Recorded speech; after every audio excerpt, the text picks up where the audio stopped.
Well, this is a perfect case of if it ain't broke, don't fix it in a number of different ways. Let's dive into it.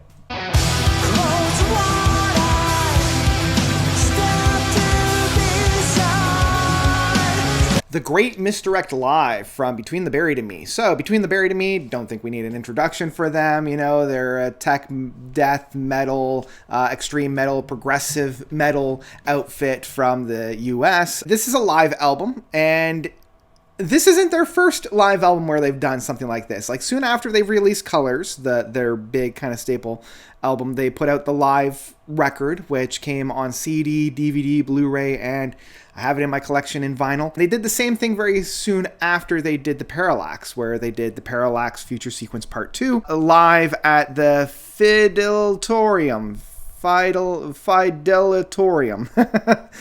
that one came out as just a CD and DVD where they actually just played the album in the studio live. And again, they did the same thing with Coma Eclectic Live. So this isn't the first time, but it is interesting that they decided to do the Great Misdirect instead of trying to do their Automata 1 and 2 or Colors 2. I mean, they might do Colors 2, who knows? That was just released last year. But this was the album that they were touring just before lockdown, as well as now that we're coming out of it. So this is their full live performance from the August 10th show back in 2021, filmed, or I guess recorded, at the Palladium in Worcestershire.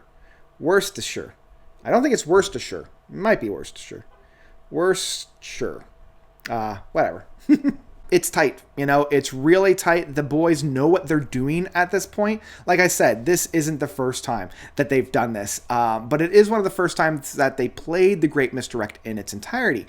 And as with most Between the Buried and Me live sets, you know, generally, at least like the 4 times I've seen them, they don't really do the usual kind of best hits, greatest features, you know, the shuffling around tracks. They really just play whatever album that they're touring from start to finish, and then they have a track for their encore from, you know, the greatest hits. This was a treat. This really was a treat. I mean, The Great Misdirect is my favorite Between the Buried and Me album. I mean, it does kind of waver depending on the day that you ask me, but currently where I'm sitting, The Great Misdirect is my favorite. And what they do with these tracks really goes beyond the studio mix and goes beyond the studio aspect of it. And part of that is the mixing that's found on here. They can't lean on a lot of the magic behind the studio, where they're able to play with the stereo and mono fading in and out and having all these really big sounds. The most that they can do is have a little bit of the pre-record play in the background mix, especially within, you know, some of the more crazy tracks like Disease, Injury, and Madness. But most of the sounds that you're hearing, if not all the sounds you're hearing, is literally what's being played on stage. How you really do have Paul Wagner basically in one channel, and Dusty Waring on the other channel, and the two of them provide the 2 guitars on here, and you can really kind of pick out when Dusty is playing, when Paul is playing, and having the 2 kind of like fade in and out throughout their sets. And Dan Briggs on bass, like, he is kind of center in most of the mix. And I really, really love that, because a lot of his stuff is just incredible. Blake Richardson on the drums has never really sounded better. And I mean, this is crazy for the fact that, you know, this is almost 20 years into their career with the band, which is just like ridiculous in that sense. I will even say Tommy Rogers' vocals on here, man, they have evolved and aged like a fine wine. Like, sometimes when I listen to a lot of the live performances with a lot of these death metal artists, the screams, the growls, the yells don't quite really measure up to the studio release, because they're able to take their time, they're able to nurture their vocals.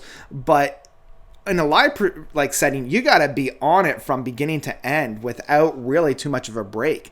Now, luckily with Between the Buried and Me, there are quite a few breaks in here, but like, Tommy's always engaged. And even though the vocals are like a little bit more rusty, I'll say, but not rusty in like being old or useless, but rusty in like, you can see it's starting to corrode. And because of that, there's a whole new dynamics in the vocal stream on here. There's a whole new like presentation that's found on here. It puts a whole new spin to a lot of these more intense and guttural moments on here. But the other person that I do want to say is Paul Wagner. He has a couple moments on here where his vocals are able to shine.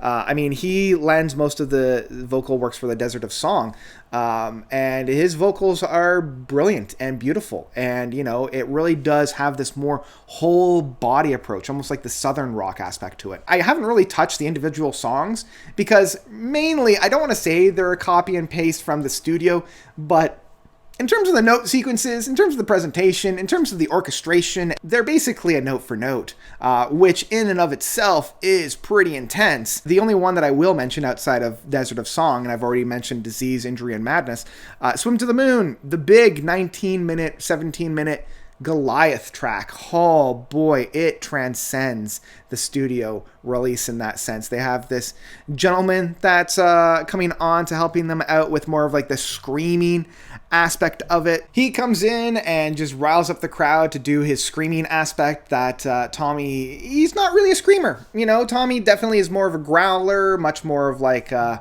mean, he does have screaming aspects, but in terms of like the high-pitched screams, that's not really what he does.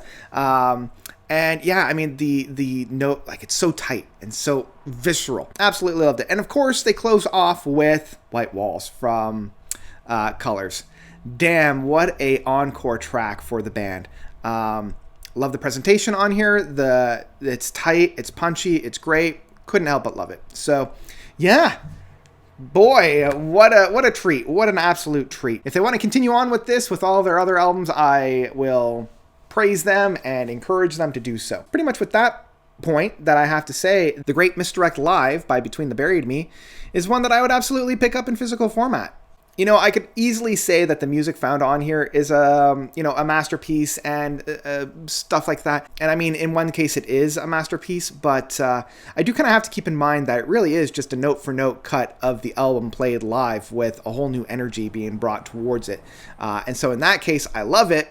But on the other case, you know, they're not really reinventing the wheel in that case, you know? So yeah, absolutely love this. Go and pick it up if you're a fan of Between the Buried and Me. If you're not a fan of the band, don't worry about it. Don't even worry about it. Let me know of your own thoughts about this album, if you've loved it, if you hated it. Let me know all about that by commenting down below. And I think that's all I've got for you guys today. Yeah, that's all I've got. Thank you all so much for watching. As always, you guys are definitely the best. And until next time, notes out.